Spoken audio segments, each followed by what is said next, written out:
So I have decided to make a tour of my potted garden, and it's September 2021, and I'm starting here at a place where the tomatoes used to be, but this year, thanks to early blight, they all had to go quite early. So I'm now growing here celeries,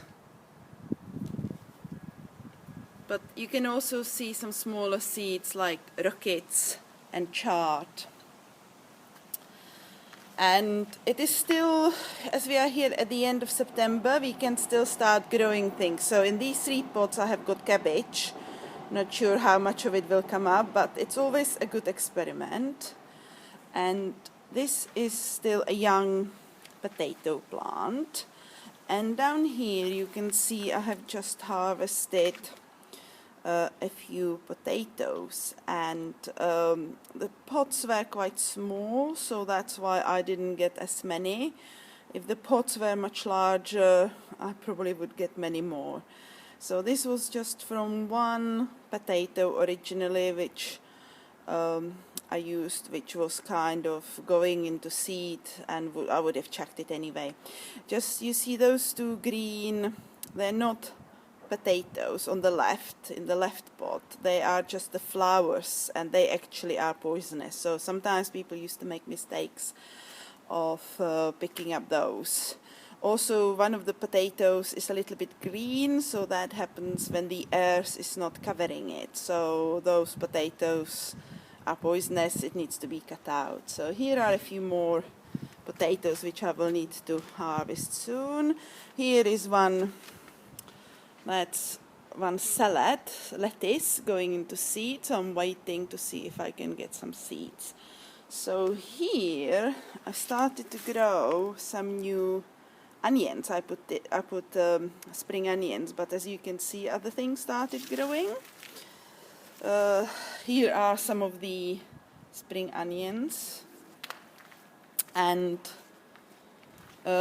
this is curly kale. Unfortunately, the curly kale always is eaten in the summer, but over the winter into the spring I will be getting good harvest from that. Now here are a few herbs. I was kind of having dill, and yeah, this is mainly there was some, what is it called, garlic, but there are weeds now, and a few more potatoes, and another curly kale which is a bit eaten, but I can use that one. So, and this is my water bath which I use for water, and I collect some more water. And yeah, that's something I do, that I do collect a lot of water. So I'll show you my collection of water now, and that's all there on the side. And there you can see 3 bins. So we had 6 weeks of there was no rain at all, and so I didn't have any water. But now it rained a lot, and funnily enough I won't need that much water anymore, because as we go into the autumn you don't need to water that much. So down here you can see I'm growing spring onions.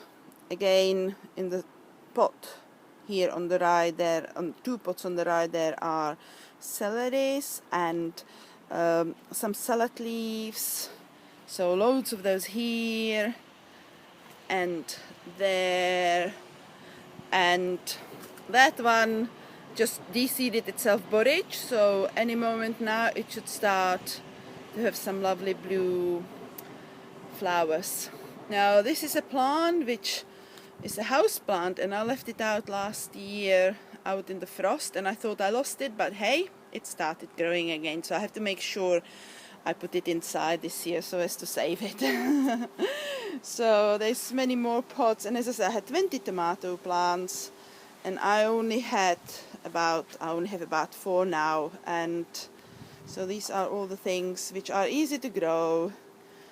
You can see there with some big chards. Again, the curly kale is all eaten, but it will start coming now. And so yeah, I do use a lot of my own seeds. So like for example this lettuce, I will use that. If it manages still before the winter to flower well, I will use that. Now here I had put a new pot in because the old pot was broken, so that's one thing is with plastic pots you need to keep changing them a lot because they keep breaking. Now down here I will show you that's the healthiest tomato plant. It's very big and that one is still going strong. And down here I've got a hanging basket. I have it on the tree now because it's forget-me-nots and it's recommended they are in the shade. So I'm keeping them in the shade now so that in the spring when they are ready I can hang them up and they will remind me of my husband. So here I've got some more water collecting. There's more water in the bin. And here I picked up some apples and store them outside, and it's not a good idea because you might see actually they went to hide. A minute ago there were a few slugs, so I really have to use up these apples quickly. Got some more apples which again I have to use up, and some conkers which I picked for the squirrels, and the squirrels come every day and keep collecting them for their winter kind of lard. So yeah, so these are all my pots. I've got a compost bin here as well. And gardening is a little bit like trial and error. Not everything always works out, and I've got a lot of competition. All the slugs love eating my produce, but it's okay as long as leave something for me. For example, you can see on this one at the beginning I had so many curly kales and they were all eaten by the slugs, but the slugs have left me a few. So that's okay, as long as I leave a few. I would need to thin them out anyway, so sometimes kind of we work in harmony. Down here you can see one celery is quite large, so I'm able to use the stalks, and I do reuse those from the ones I buy at the shop. So I just cut off and start growing them again, and they give me a good harvest. So much more curly kale that's been eaten. Oh well. And some quite good onions here and more things. Now this is another tomato which will need to be taken down now. More curly kales. Now this is a large spinach. Once a lady gave me she had a allotment and I used to go and help her, and she gave me a few of those plants, and every year they regrow, and there's only just one usually, but and again lettuce leaves for the winter and spring. And these are my last